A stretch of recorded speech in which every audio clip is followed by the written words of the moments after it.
বৈষম্য বিরোধী আন্দোলনের সময় রাজধানীর নিউ মার্কেট এলাকায় ব্যবসায়ী আব্দুল ওয়াদুদ হত্যা মামলায় সাবেক আইজিপি একেএম শহীদুল হক এবং মোহাম্মদপুরে মুদি দোকানদার আবু সাইদ হত্যা মামলায় আব্দুল আল মামুনকে আদালতে হাজির করে পুলিশ।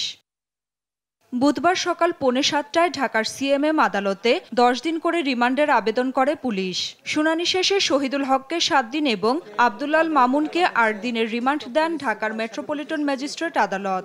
এই মামলায় প্রাথমিক তদন্তে শহীদুলের বিরুদ্ধে এই ঘটনার সঙ্গে হত্যার সঙ্গে জড়িত থাকার বিষয়টি তদন্ত কর্মকর্তা উদ্ঘাটন করেন এবং আরও অধিক তদন্তের জন্য তাকে রিমান্ডে চাওয়ার দরখাস্ত দেন এবং এই রিমান্ড দরখাস্ত দেওয়ার পরিপ্রেক্ষিতে বিজ্ঞ আদালত রিমান্ড 7 দিনের রিমান্ড মঞ্জুর করেন।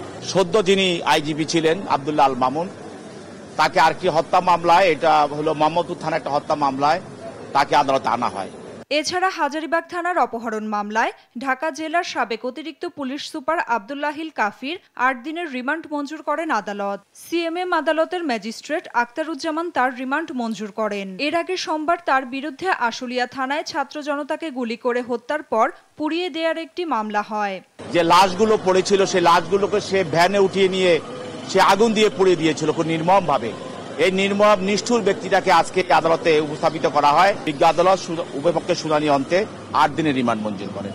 এদিকে ছাত্র জনতার আন্দোলন দমনে চালানো গণহত্যার অভিযোগে একের পর এক মামলা হচ্ছে সাবেক প্রধানমন্ত্রী শেখ হাসিনা ও তার সহযোদ্ধাদের বিরুদ্ধে। 24 জুলাই রাজধানীর রামপুরায় রিকশা চালক আমির হোসেন হত্যার ঘটনায় শেখ হাসিনা, ওবায়দুল কাদের ও আসাদুজ্জামান খান কামাল সহ 24 জনের বিরুদ্ধে একটি হত্যা মামলা হয়েছে। মামলাটি তদন্ত করতে পিবিআইকে নির্দেশ দিয়েছেন আদালত। এছাড়া উত্তরা পশ্চিম থানায় শেখ হাসিনা সহ 56 জন আসামির বিরুদ্ধে আরও একটি হত্যা মামলা করেছে স্বজনরা। নাফিয়া ফারজানা, দেশ টিভি, ঢাকা।